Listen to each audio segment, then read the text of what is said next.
Love your playing, Tony. In the twilight, though I see her, blue eyes crying in the rain. And as we kiss goodbye and parted, I knew we'd never meet again.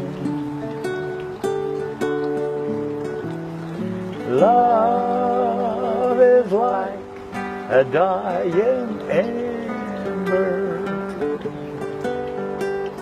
only memories remain. Through the ages I will remember blue eyes crying in the rain. Let's do the last 4 bars, Tony. Blue eyes crying in the rain. I'm enjoying it. Let's do it one more time. Blue eyes crying in the rain.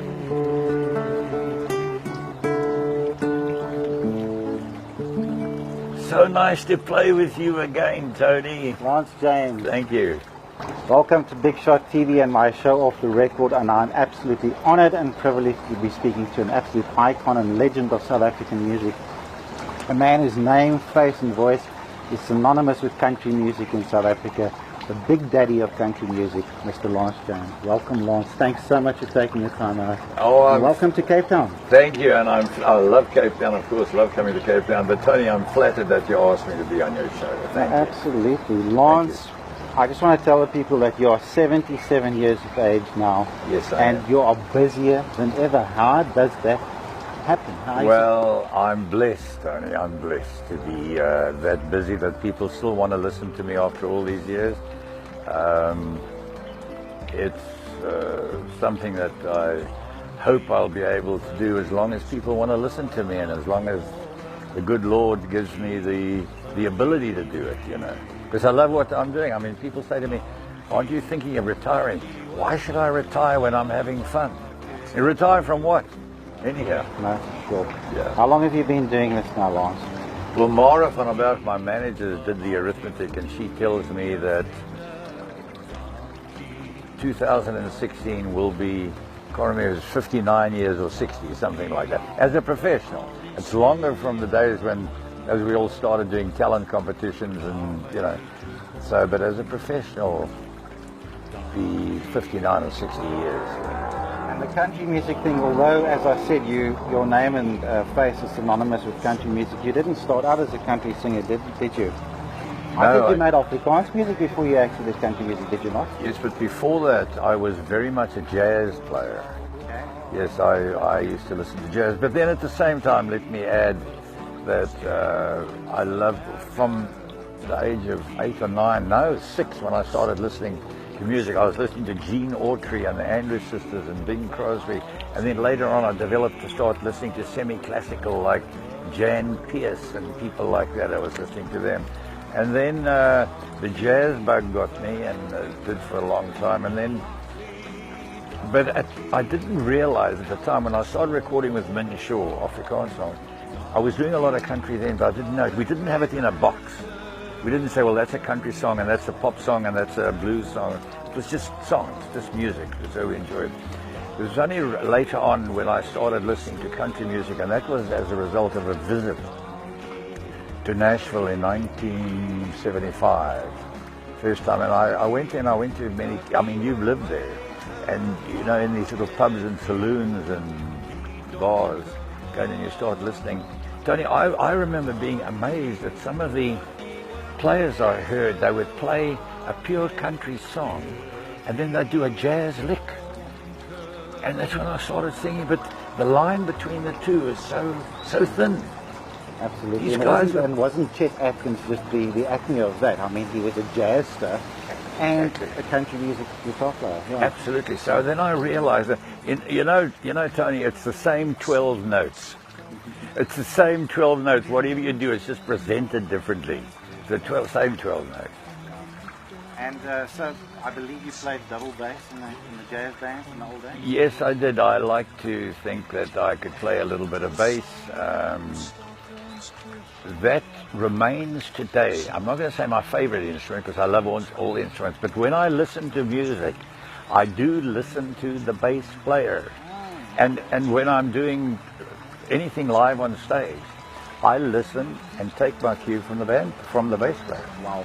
Yeah. And strangely enough, Kenny Rogers was a bass player in the band as well. He was and indeed. you recently toured for the second time with Kenny Rogers. You performed with him on stage. Well, how was that? That was amazing. That's a highlight. Yeah. That is a highlight. I mean, he is one of the superstars of country music, and he started off as a rock player. Yeah, no, absolutely. A bass player in a rock band, and a person that was shy of the microphone. He liked to harmonize, but he didn't particularly want to be in the limelight, did he? I didn't even know that, actually. Yeah. No, really? Yeah, no, I read his biography recently, and fortunately when he was down here in Cape Town, I got him to sign the copy of the book. The book, really?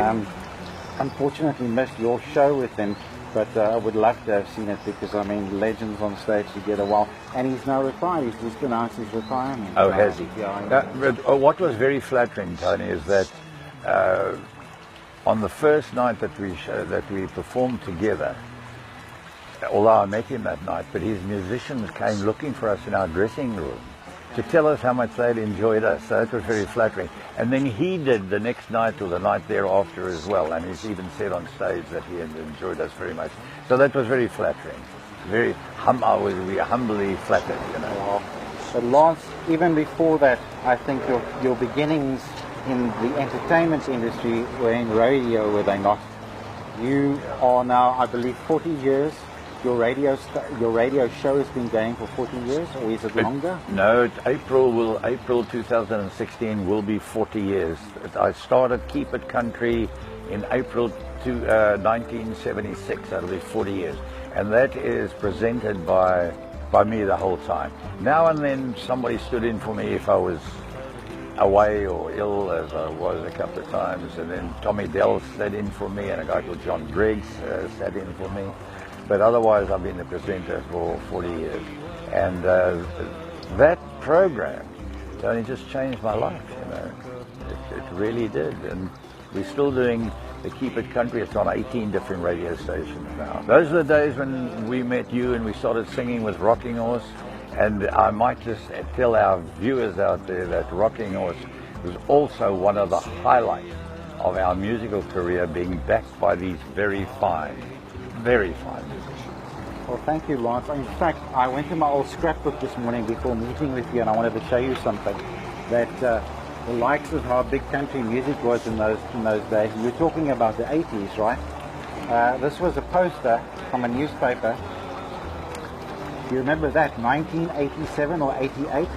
Look at the amount of country stars that were on there. Yes. There you go. Clive Bruce, Gene Rockville, the late great Gene Rockville, Lance James and Friends, and there's my little unassuming little band, Rocking Horse. And we backed all you guys, and we used to get 5,000-10,000 people to these shows.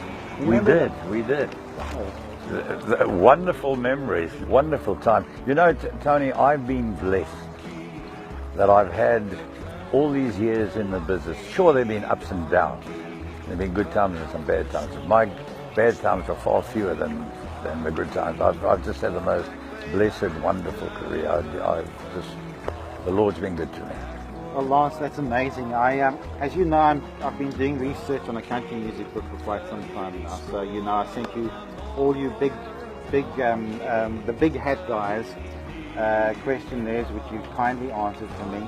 And I found some very interesting anecdotes that you and Mara put together and sent to me about the question of me asking you how many albums you've done. And you said something between 80 and 90, excluding compilations. I mean, let's talk about it.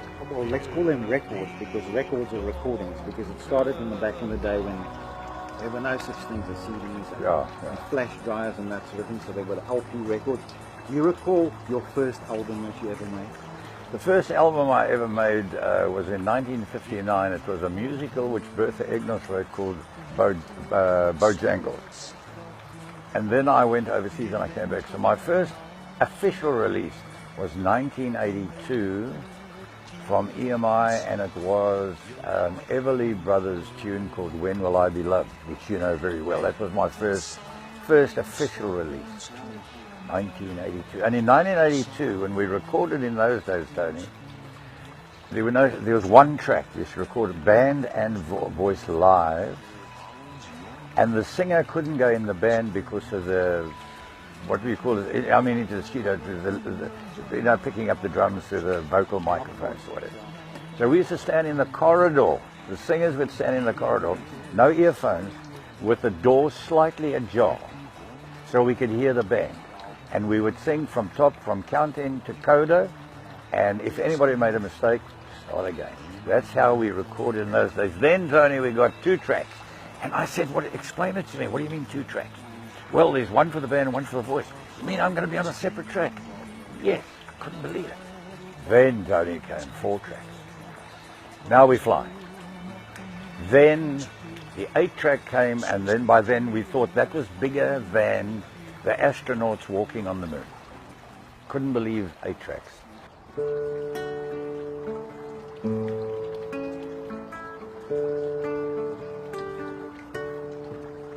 Well, today I started loving you again. I'm right back where I really always been. I got over you just long enough to let my heartaches mend. And then today I started loving you again. What a fool I was to think I could get by with only these few million tears I cried. I should have known the worst was yet to come, and that crying time for me had just begun. Well, today I started loving you again. I'm right back where I've really always been. I got over you just long enough to let my heartaches mend. And then today I started loving you again. Yesterday I started loving you again.